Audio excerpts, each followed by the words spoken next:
మన 9 TV news time వార్తలకు స్వాగతం. ముందుగా హెడ్లైన్స్ చూద్దాం. 50 కోట్లకు అమ్ముడుపోయిన ఎమ్మెల్యేలు, బీజేపీపై శివసేన సంచలన ఆరోపణ. ఇకపై క్యాసినోలు, ఆన్లైన్ గేమింగ్ పై 28% జీఎస్టీ, మేఘాలయ ముఖ్యమంత్రి కాన్రాడ్ సంగ్మా నిర్ణయం. పార్టీల రిజిస్ట్రేషన్ రద్దు చేసే అధికారం మాకు ఇవ్వండి, కేంద్ర న్యాయశాఖకు ఈసీ ప్రతిపాదనలు. రష్యా బంగారంపై నిషేధం, నిధులు లేకుండా చేయడమే లక్ష్యంగా అగ్రదేశాల నిర్ణయం.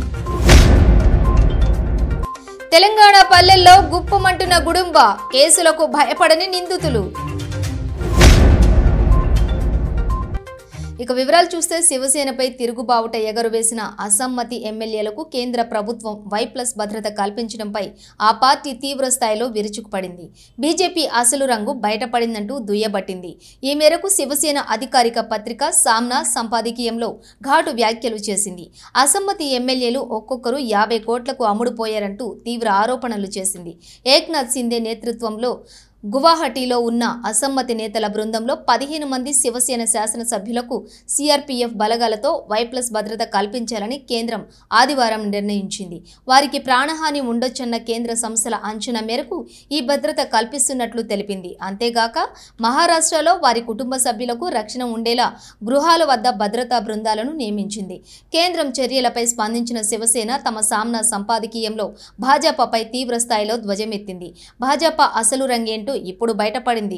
శివసేనలో తిరుగుబాటు ఆ పార్టీ అంతర్గత వ్యవహారమని కాషాయ పార్టీ పైకి చెబుతోంది. కానీ తెర వెనుక ఏక్నాథ్ సింధే, దేవేంద్ర ఫడణవీస్ వడోదరలో భేటీ అయ్యారు. ఈ సమావేశంలో కేంద్ర హోంమంత్రి అమిత్ షాకు కూడా పాల్గొన్నారు. ఈ భేటీ తర్వాత కేంద్రం వెంటనే రెబల్ ఎమ్మెల్యేలకు Y+ భద్రత కల్పించింది. రాష్ట్రంలో చోటు చేసుకున్న పరిణామాలకు బీజేపీనే కారణమని చెప్పేందుకు ఇంతకంటే సాక్ష్యం ఉంటుందా? బీజేపీ ఆ నటనలకు రెబల్ ఎమ్మెల్యేలను స్క్రిప్ట్ రాసి ఈ మొత్తం నాటకానికి దర్శకత్వం వహించింది అని శివసేన దుయ్యబట్టింది. తిరుగుబాటు చేసిన ఎమ్మెల్యేలు ఒక్కొక్కరు 50 కోట్లకు అమ్ముడుపోయారంటూ పార్టీ ఆరోపించింది. రెబల్ ఎమ్మెల్యేలు రాష్ట్రానికి తిరిగొస్తే మళ్లీ వారు శివసేనలో చేరతారని కేంద్రం భయపడుతోందా అని ప్రశ్నించింది.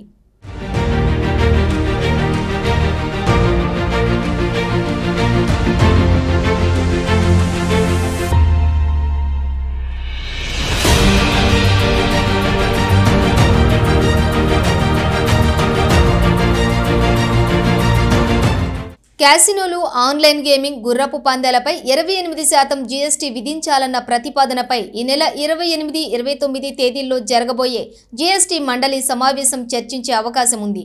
ఆన్లైన్ గేమింగ్లో పాల్గొనే ఆటగాడు చెల్లించే ప్రవేశ రుసుం సహా పూర్తి విలువపై జీఎస్టీ విధించాలని మేఘాలయ ముఖ్యమంత్రి కాన్రాడ్ సంగ్మా నేతృత్వంలోని మంత్రుల బృందం సిఫారసు చేసింది. గుర్రపు పందాల విషయానికొస్తే బుక్ మేకర్లతో వేసే బెట్ల పూర్తి విలువపై జీఎస్టీ విధించాలని మంత్రుల బృందం సూచించింది. క్యాసినోలో ఆటగాడు కొనుగోలు చేసే చిప్స్, కాయిన్ పూర్తి ముఖ విలువపై పన్ను వసూలు చేయాలని కోరింది.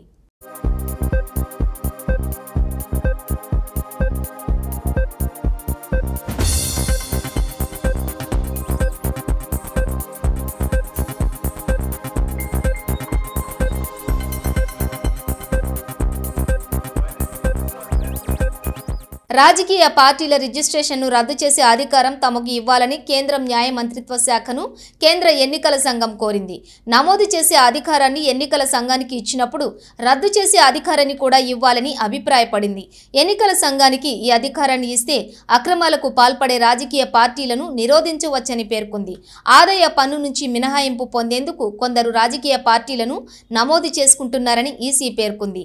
అందుకే అనేక పార్టీలు ఎన్నికల సంఘం వద్ద రిజిస్టర్ చేసుకుంటున్నాయి, కానీ ఎన్నికల్లో పోటీ చేయడం లేదని గుర్తు చేసింది.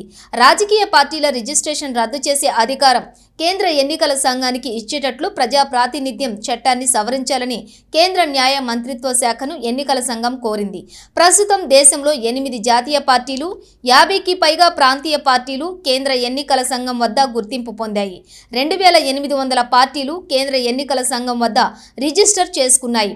అడ్రస్ లేని 198 గుర్తింపు గుర్తింపు లేని నమోదిత రాజకీయ పార్టీలను రద్దు చేస్తున్నట్లు కేంద్ర ఎన్నికల సంఘం కొద్ది రోజుల క్రితం ప్రకటించిన విషయం తెలిసిందే. ఏదైనా రాజకీయ పార్టీగా నమోదు చేసుకున్న సంస్థకు తపాలా చిరునామా తప్పనిసరి. అందులో మార్పులు ఉంటే తప్పనిసరిగా ఆ విషయాన్ని ఎన్నికల సంఘానికి తెలియజేయాల్సి ఉంటుంది.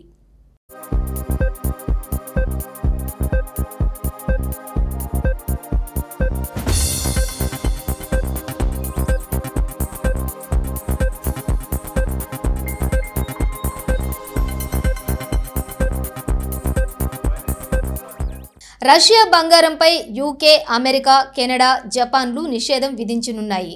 యుక్రెయిన్ యుద్ధంలో ఖర్చు చేసేందుకు రష్యా వద్ద నిధులు లేకుండా చేయడమే లక్ష్యంగా ఈ నిర్ణయం తీసుకున్నారు. ఈ నిర్ణయం పుతిన్ యుద్ధ వనరులపై తీవ్ర ప్రభావం చూపిస్తుందని యూకే పేర్కొంది.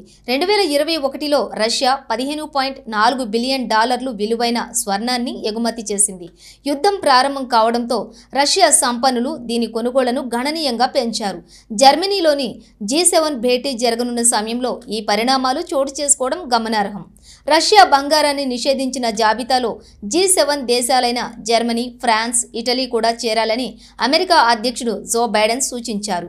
బంగారు ఎగుమతుల నుంచి రష్యాకు $10 బిలియన్ ఆదాయం సమకూరుతోంది. రష్యా నుంచి బంగారం దిగుమతులను నిషేధించినట్లు G7 దేశాలు సమిష్టిగా ప్రకటించాలి అని బైడెన్ ట్విట్టర్లో కోరారు. బైడెన్కు మద్దతుగా బ్రిటన్ ప్రధాని బోరిస్ జాన్సన్ స్వరం కలిపారు. పుతిన్ యుద్ధ నిధులను అడుగంటేలా చేయాలి. యూకే మిత్రపక్షాలు ఇప్పుడదే చేస్తున్నాయి అని పేర్కొన్నారు.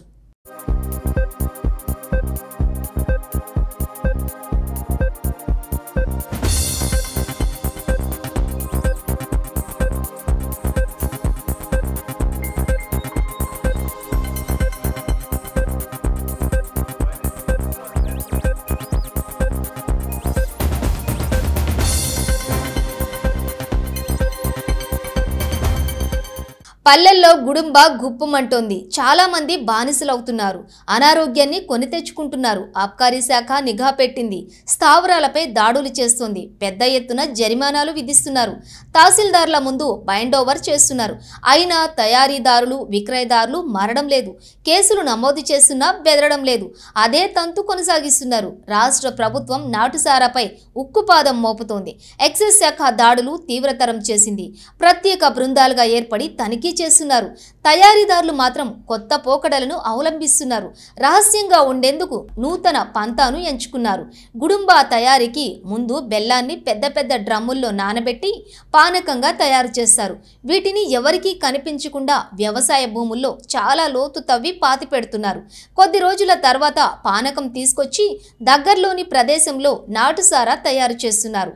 మారుమూల పల్లెలు, తండాలపై ఎక్సైజ్ శాఖ ప్రత్యేక నిఘా పెట్టింది. భూపాలపల్లి ఎక్సైజ్ స్టేషన్ పరిధిలోని చిట్యాల మండలం, అందుకుతండ, పాసిగడ్డ తండ, టేకుమట్ల మండలం, గిద్దెముత్తారం, భూపాలపల్లి మండలం, పెద్దకుంటపల్లి తండ, గొల్లబుద్దారం, కొంపెల్లి తండ, గణపురంలోని శత్రుఘ్నపల్లిపై దృష్టి సారించింది.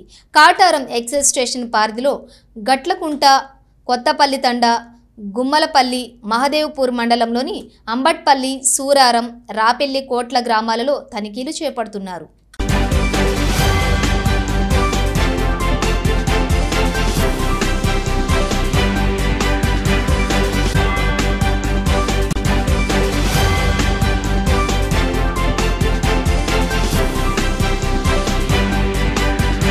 తెలంగాణ ఇంటర్మీడియట్ ఫలితాలను మంగళవారం విడుదల చేయాలని నిర్ణయించారు. ఆ రోజు ఉదయం 11 గంటలకు రాష్ట్ర విద్యాశాఖ మంత్రి సబితా ఇంద్రారెడ్డి ఈ ఫలితాలను ప్రకటించనున్నారు.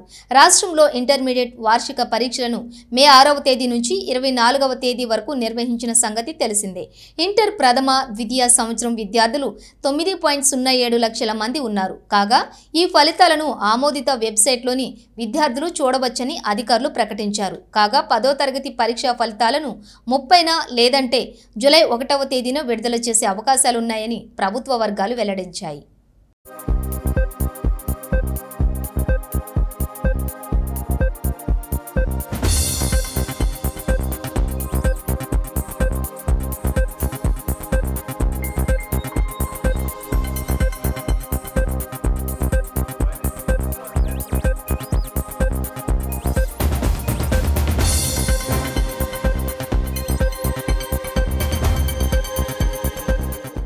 యూపీలో తన ప్రియురాలి కోసం ఓ యువతి లింగ మార్పిడి చేయించుకున్న అరుదైన ఘటన సంచలనం రేపింది.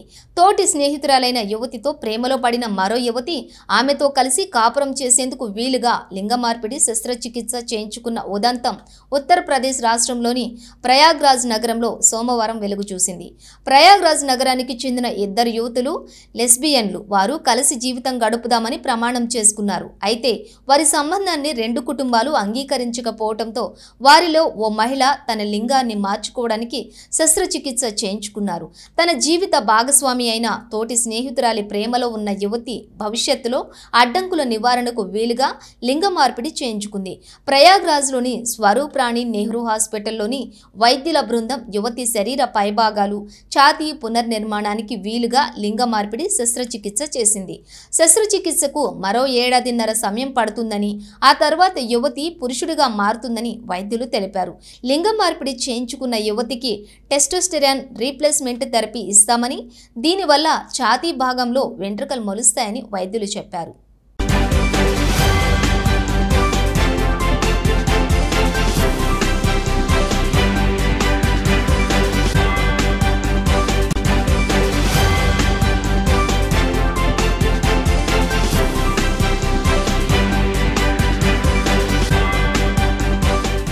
మధ్యప్రదేశ్లోని చింతామన్ జవాసియా గ్రామ పంచాయతీ ఎన్నికల్లో సర్పంచ్ పదవి కోసం అదే గ్రామానికి చెందిన 8 మంది మహిళా అభ్యర్థులు పోటీ చేశారు. అయితే ఈ ఎన్నికల్లో తన సమీప అభ్యర్థిని ఓడించి 487 ఓట్ల ఆధిక్యంతో గెలిచిన అతి పిన్న వయస్కురాలిగా ఉజ్జయినికి చెందినటువంటి 21 ఏళ్ల అమ్మాయిగా లతికా దాగర్ రికార్డు సృష్టించారు.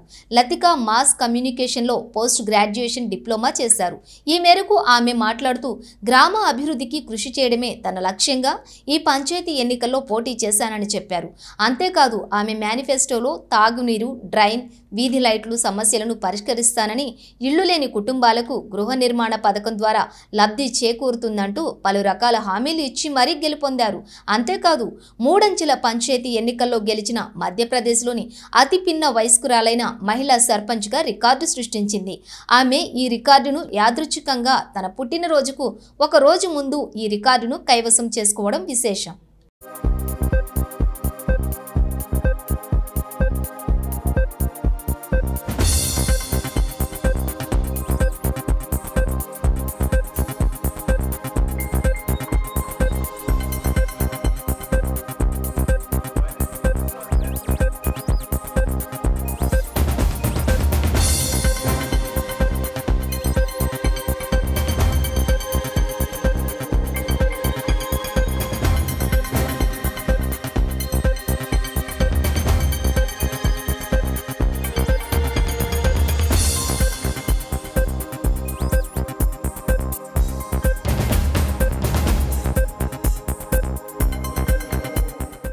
ఎలక్ట్రానిక్స్ దిగ్గజం ఎల్జీ ప్రపంచంలోనే తొలి ఏకైక రోలబుల్ టీవీని హైదరాబాద్లో లాంచ్ చేసింది.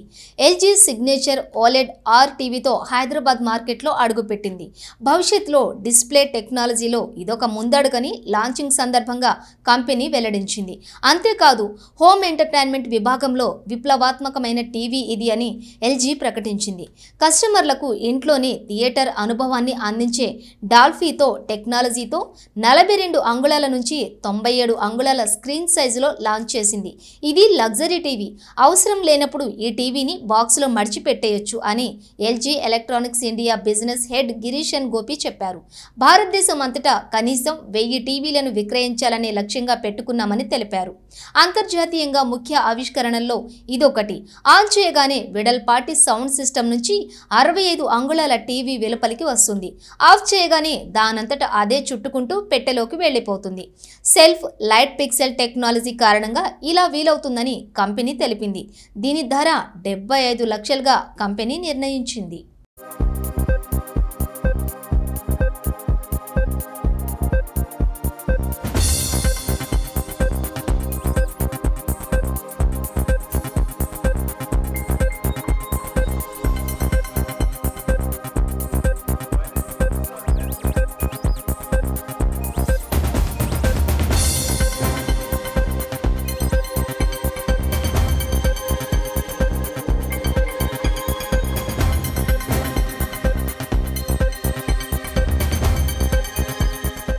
పెంపుడు జంతువుల సౌందర్యం, ఆరోగ్య సంరక్షణలో పెట్ స్పాలు కొత్త ఒరవడి సృష్టిస్తున్నాయి.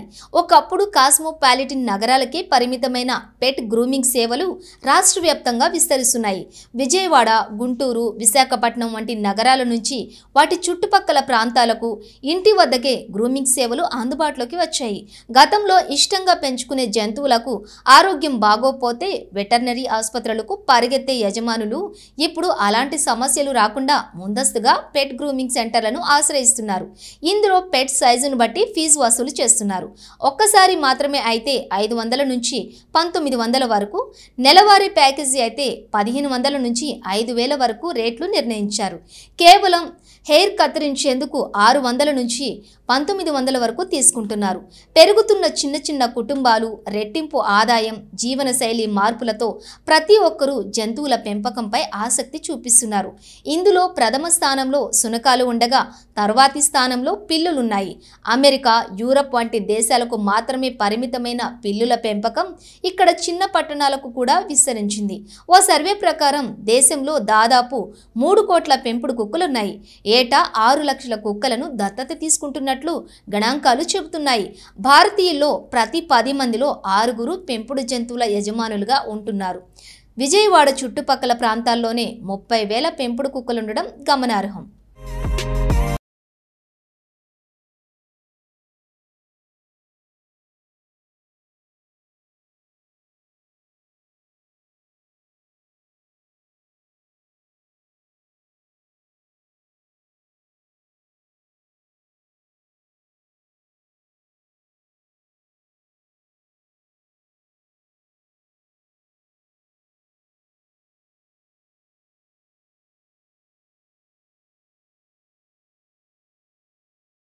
మన 9 టీవీ న్యూస్ టైం బులెటిన్ విశేషాలు చూస్తూనే ఉండండి. మన 9 టీవీ, మనందరిది టీవీ.